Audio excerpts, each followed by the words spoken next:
السلام عليكم. اللي قاعدين نشوفوا فيه هذايا بو دنيا. دنيا قاني تونسية مشات للجزائر هي وصاحباتها. يا أخي، كيما قاعدين تشوفوا فما الزولاد قلقوها في الشارع وقعدوا يتبعوا فيها وقعدوا يقلقوا فيها. شنو عملت دنيا؟ مشات تشكي بهم. بعد ما شكيت ما لقاتش حقها.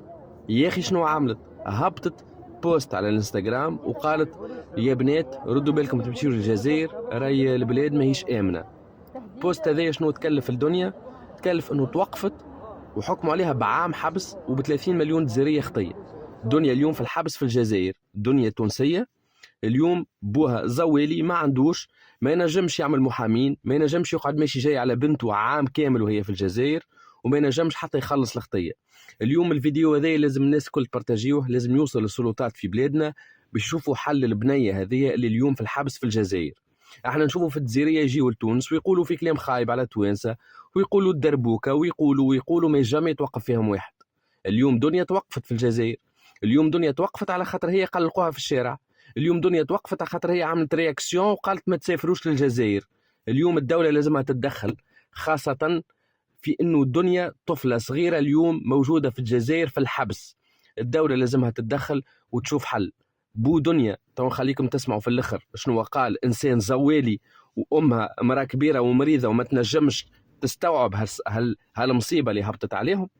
ثانيا دنيا اليوم في الحبس ولازمها تخرج من الحبس في الجزائر. حتى لو كان دنيا غالطه، ما يصيرش انه بنيه كيف هذيا صغيره تعدي عام كامل في الحبس في بلاد ما هيش بلادها.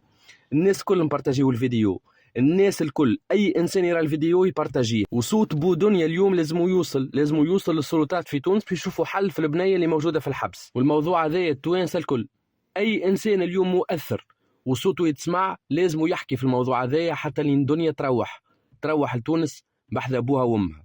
هذايا ما يصيرش ومش معقول ومش مقبول انه بنيه تونسيه تدخل الحبس على خاطر تحرشوا بها في الشارع، وعلى خاطرها ما لقاتش حقها، وعلى خاطرها عملت رياكسيون وقالت كلام حتى لو كان هو ما يجيش.